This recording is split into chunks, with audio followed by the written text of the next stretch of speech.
Hi guys, Rowan here, and today I'm doing another must-read book. So the book that I'm picking today is The Raven Boys by Maggie Stiefvater. I adore this book series. It has some of my favorite characters I've ever read, and it is really paranormal and interesting and spooky, and it's really just fantastic. It's a great series. So the book is about a girl named Blue Sargent, who lives in a house full of psychics.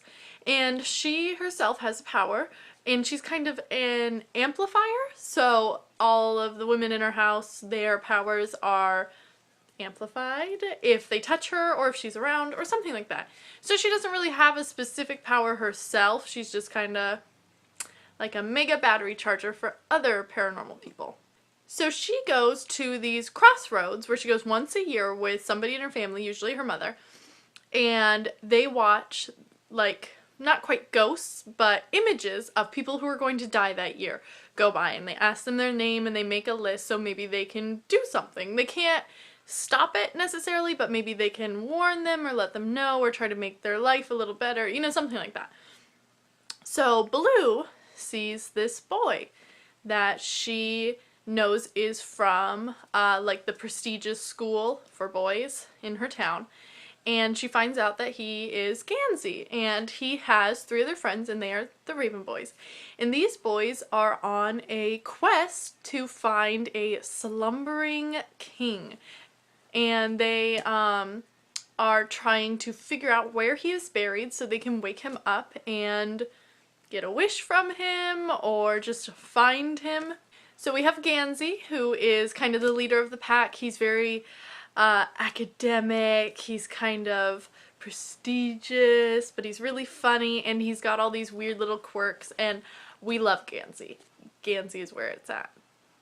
Then we have Ronan, whose father died, and he is kind of like a bad boy. Like, he's really an asshole, and he like races cars and stuff, and he just couldn't give a crap about anything.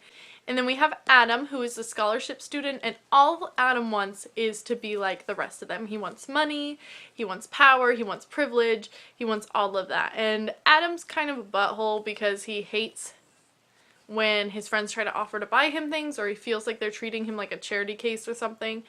He's kind of a hard character to like because he lets that get in the way of a lot of things, and I don't know. And then there's Noah, who is just kind of quiet, and he kind of pops here and there and is just kind of lingering around the background. And there's something special about him that I will not tell because it will ruin everything. So Blue finds out that the only reason she would have seen Gansey's spirit, ghost, whatever, is that either means that he is her true love or that she kills him.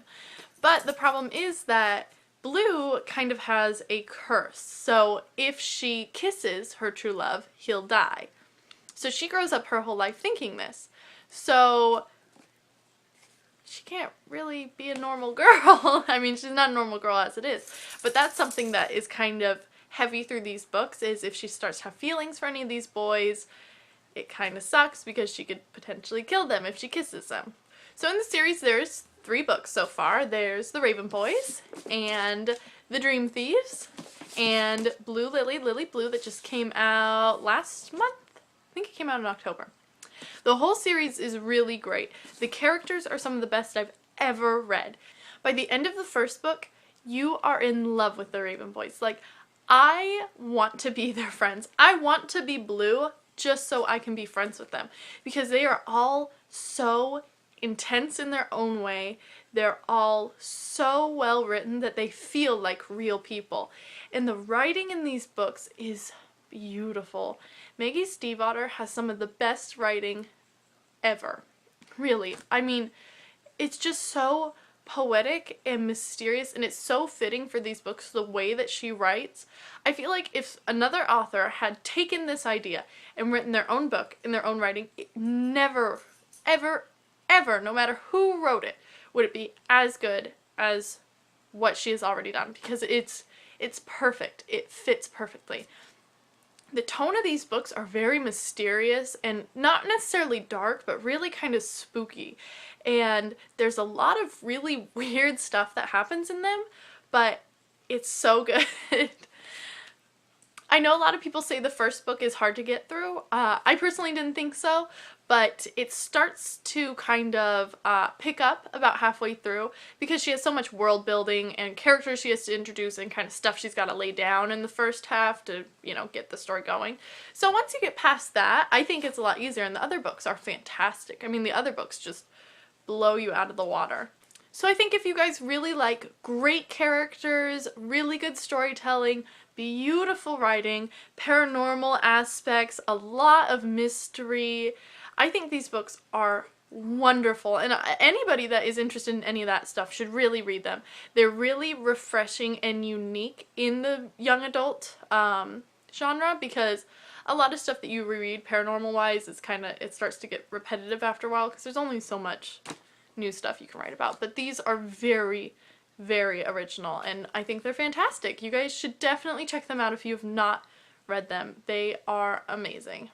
Alright, that is all for this video. I will see you guys next time.